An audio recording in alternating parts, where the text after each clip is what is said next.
big, warm round of applause for Elon and Sarah Lacy.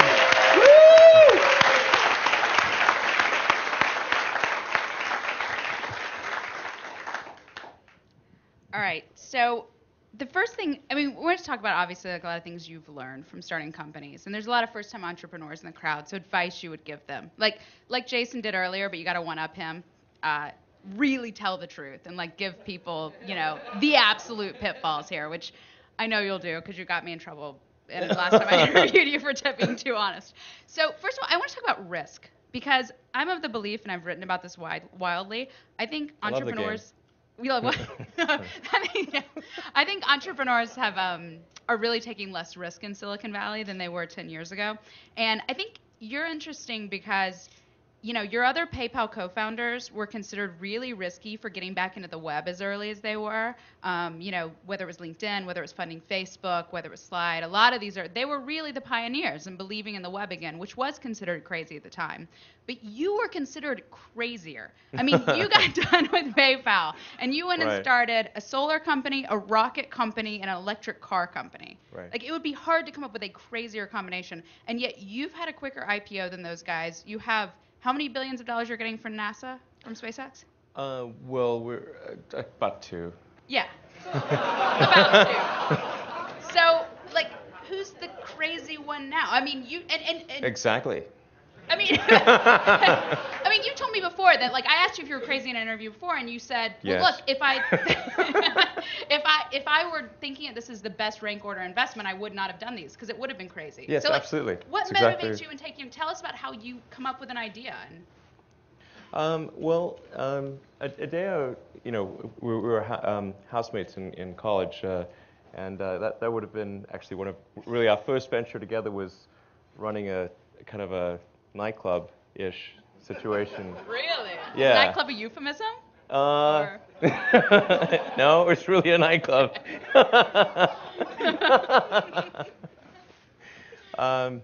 Yeah, well, we had this. That's how we first met. We were actually just transfer students to UPenn and staying in like this dorm situation, which was not a lot of fun.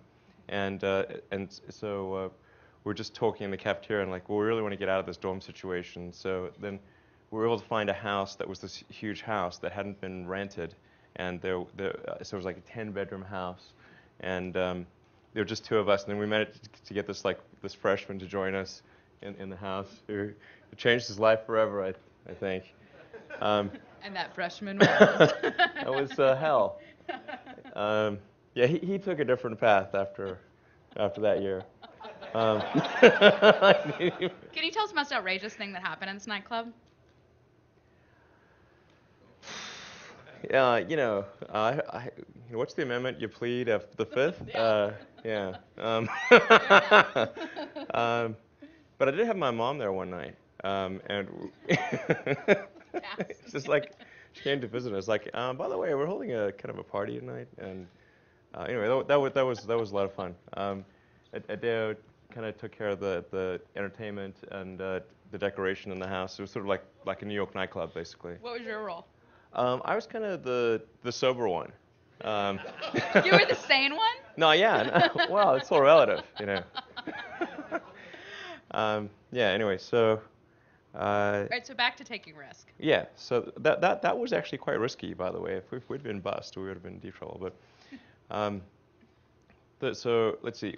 So in college, I was trying to think of what are the 3 areas that would most affect the future of humanity, at least in my opinion. And the 3 areas that I could come up with were the internet, the transition to sustainable energy, both production and consumption, and space exploration, but particularly making life multiplanetary. So it wasn't from the perspective of those were the things that I would expect to be involved in, but rather those were the things that I thought in the absolute would most affect the future of humanity. So those were the things that if I had the opportunity, I would like to get involved in. And my initial thought was that I was to actually do something in electric vehicles. And so I actually came out of Silicon Valley, spent a couple summers at a place called Pinnacle Research, which developed high energy density ultracapacitors but they're super expensive. So I decided I was going to come to Stanford, do a PhD in applied physics and material science, and just kind of try to figure out if there was a way to mass produce supercapacitors or ultracapacitors at low enough price and high enough energy density for them to be a energy storage solution for electric vehicles. And that's what originally brought me out here. And that was in '95. And so I was trying to figure out, would this work or wouldn't it work? And this is one of those problems where you're not entirely sure whether success is one of the possible outcomes. Right. Well, and that's one thing that VCs don't want to fund. That's really changed in Silicon Valley. There's this stigma associated with like so-called science fair projects. Right. So like an ultracapacitor of low enough cost and high enough energy density to compete with batteries, that's one of those things where you could spend several years and then the conclusion would be this is not possible. Right. So I thought, okay, well but that was the path that I was embarked upon. You at least add something to the tree of knowledge. You add a few more nodes to the tree of knowledge. But that summer I was kind of just experimenting with some internet software, and I thought, well, I think the internet's going to be something that really fundamentally changes the world. It just seemed like the world was acquiring a nervous system. Like previously we were like this multicellular creature but without a nervous system, and now we have acquired a nervous system. You could be in the jungles of Africa, or I have been in the last. Right. I was from Africa, actually. I'm just from a small village in Africa. Great. Cool. Would you see the World Cup? No, I'm the biggest loser. I went just before the World Cup to speak at a conference and then left, unfortunately. Did you go back for the World Cup? No, I was doing a Tesla IPO. Oh. That's a good excuse. That's a good excuse. So, do you think that people are taking enough risks? Do you see people coming out of school and there's a lot of people who've said that America has lost its fascination with science. I mean, we don't have kids anymore growing up and wanting to be an astronaut. We don't have kids, in getting chemical sets for Christmas. I mean, you obviously were one of those kids who was very into science. I think that's slight liability issues or something. Well, yeah. So my father was an engineer, and so I grew up in an engineering situation, electrical mechanical engineering, and but I think if that hadn't been the situation, then I would have had little exposure to it, even in South Africa. So I think one of the things maybe that engineers should have more kids. Whether it's nature or nurture, they're more likely to become engineers. You're doing that. You have like 25 yeah, kids, right? I'm doing my civic duty. I've got to make up for lost ground with some others. Okay, so this whole event is put on by the funded. So let's talk about funding. You've started several companies in very wildly different spaces. Yeah. You've done quite well yourself. From what unless the numbers have changed, last I heard, you I think put it was 180 million between Tesla and SpaceX of your own money. And a solar city, yeah. But right. really. It's sort of around 100 million for SpaceX. That's about 70 million for skin Tesla. In the game. Yeah. That was all the skin I had, actually. Really? Yeah. What? Tell us about yeah. You don't see that. I mean, it just caught me off guard because you don't see that a lot in Silicon Valley. I mean, all the skin you had, meaning you were eating ramen noodles, or meaning you also had $1 million house. How do you quantify that? It was all the same. Basically, all liquid assets were sold. I don't even own my house. Yeah, and actually as was publicized, I had to borrow some money from friends late last year to fund living expenses. So let's talk about this whole idea of having that degree of skin in the game. I mean, there's a lot of people who make a lot of money and invested in their friends' companies and become angels. I mean, you didn't go that route. There's also a lot of people who just want to keep that money and want to raise a lot of venture capital. I mean, you had crazy ideas, but you also had already had a success. You probably could have raised venture capital. Why put that much of your own money? Was it out of need? Was no one going to fund a rocket company? Yeah. Well, The sort of surprise thing came really in sort of 2007 when it was clear that Tesla was in a very difficult position and would need to recapitalize the company, essentially double fund the company. So just to sort of, it was either that or let Tesla die. And why was So, Tesla in that position? That is a long answer. Just there'd been a number of mistakes made by the management team there that just were very expensive mistakes, and a lot of them, and they'd not been brought to light until kind of really the 13th hour. So we had sort of scaled up our production inventory, so we'd spent a lot of capital on production inventory, but there were a lot of parts that had been ordered that were wrong, that didn't work, that were out of spec, that just didn't, were just problematic. So we had huge write-offs on inventory, and we had to redesign a whole bunch of parts and resource change suppliers in a number of cases. So did you do a recap? Yeah, we had to. It wasn't actually. Well, it was kind of a bridge loan, so it wasn't a cram down round or anything like that. Right. So. And how close were you to dying? Well, it would have. So that was the fundamental issue. Either I had a choice of either taking all my reserve capital and applying it to Tesla, basically all free capital, or Tesla would die. Those are the two choices. And finding funding from investors when the company was in the state it was in, it was just, there was no chance. Mm-hmm. We would not survive any diligence process. Mm-hmm. So across your companies, on a scale of 1 to 5, what have been your experiences with venture capital? 1 being, I guess we'll go with the voting we did tonight. 1 being the worst and 5 being the best. I mean, people, the VCs get a lot of shit, but they are to some degree the lifeblood of this industry. I mean, where do you fall in that? Have you had good experiences or mostly bad experiences? I think probably medium. George Zachary said you can't give 3s. Well, I think it varies considerably based on which venture capitalist is doing the deal.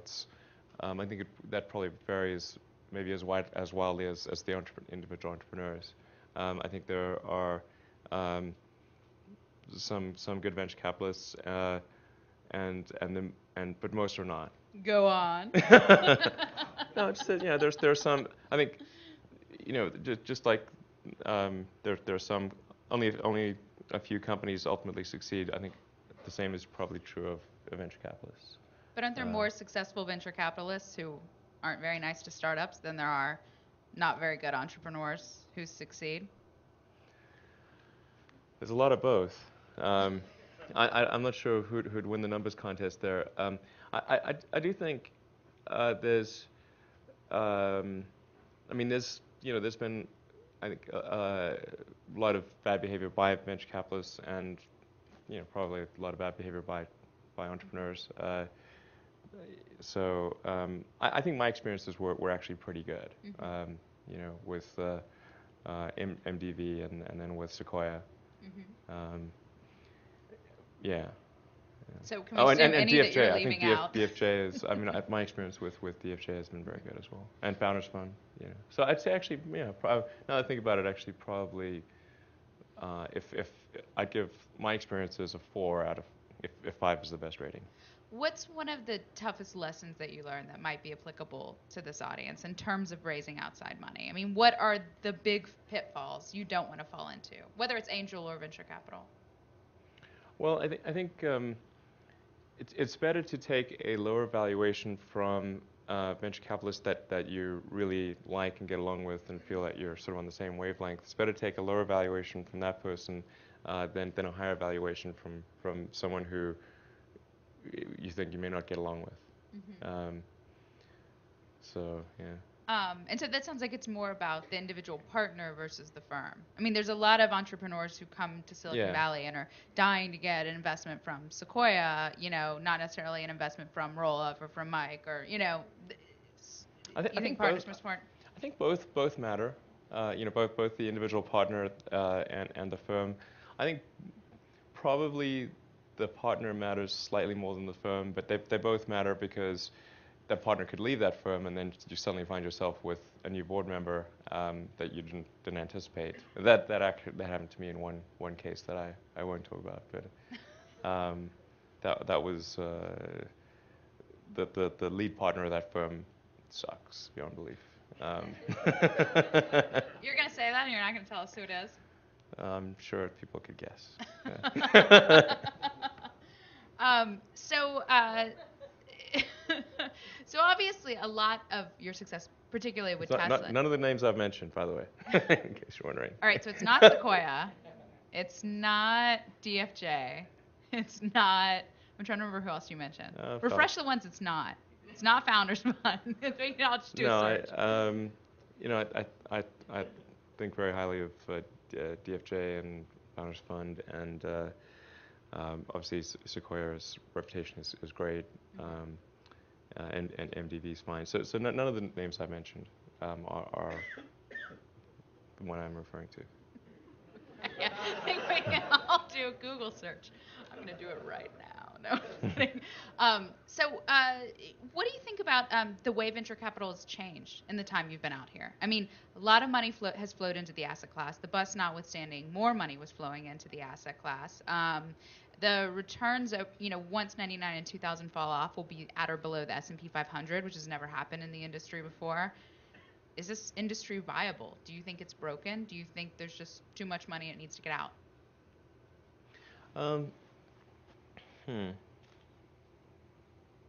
Well, I do think that probably there should be a broader scope of investments that venture capitalists consider in Silicon Valley. I think there's a little too much of people kind of focusing on IT or focusing on silicon, and because that's kind of the stuff that's gone before. I think that there needs to be kind of a broader, a look at multiple different industries, and then I think there's probably not too much capital. I think there's probably too much capital chasing the obvious stuff. Mm-hmm. So how do you think we're doing on clean tech? There was a lot of hype several years ago that clean tech would be the next big wave of Silicon Valley. And if you look at it as we started with semiconductors that went to computers, went to software, enterprise software, and sort of everything spiraled up to the web, there's a lot of people who argue that's kind of the logical conclusion of that wave and we need a new wave. A lot of people wanted that to be clean tech. During the presidential debates, Barack Obama said clean tech is the new PC for America in terms of creating companies and creating jobs. But there's a lot of people who feel that basic investment of science is sort of not being done. The stuff that was done in the early days of the internet, that in a computer, that drove a lot of that. Do you think that we're all talk when it comes to clean tech, or do you think that people are taking risk and really building that foundation? I do think that clean tech is the kind of the new wave, and the potential value creation there, I think, is probably greater than on the internet. Just if you just look at the size of the economy that energy constitutes, it's huge, way bigger than the internet. And we are, it's sort of almost tautological that we're going to have to move to sustainable production and consumption of energy. If it's unsustainable, it's sooner or later, yeah. So I do think there's actually a lot of opportunity there, and we will see a lot of value creation in the clean tech space. Tesla's done pretty well. I think one of the, I'm not sure how we rank but I think we're one of the better IPOs this year. But I mean, that's sort of the question is, when it comes to people who want to invest in clean tech, like, who's willing to write the check? I mean, you had to put a lot of your own money into Tesla. Yeah. So does that mean only wealthy entrepreneurs start clean tech companies? I mean, do you think there's the willingness for people to write the big checks to really develop this space. I mean, Tesla was not a web company where you can invest $50,000 and get a product out. No, but if you look at something like PayPal, people might assume that hey, PayPal was not a high capital endeavor, but we spent about the same, actually maybe more on PayPal before going public than we've done on Tesla. So PayPal was like maybe $250, $300 million that of investment before going public.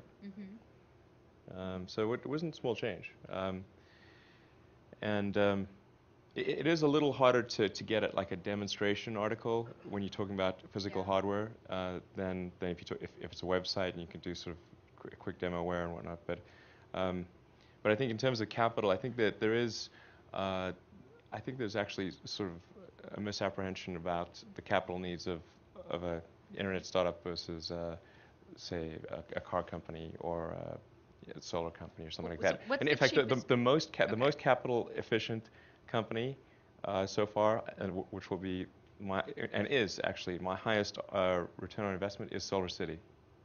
By far. We never hear about Solar City. Tell us about it. How much did you put in? How much is it doing? I mean, that's a bold statement of the three. Yeah, well, it's just factually true. It's not the largest. It's not the largest return in absolute dollars, but it's the largest return on investment. Yeah, I think it's at this point 10x worth 10x what my original investment was in my portion of the company. Actually, maybe more than that, maybe 12x. Wow. And that's in the course of 4 years, something like that. Yeah. It's not bad. 4 years, I think. Yeah. And it's not like the economy is good. Yeah. So yeah, that's I think a great company, and well, I should be clear. In the case of Solar City, I don't consider myself a co-founder of Solar City. Okay. Well, I did actually suggest the idea to Lyndon and Peter Rive that this is an area that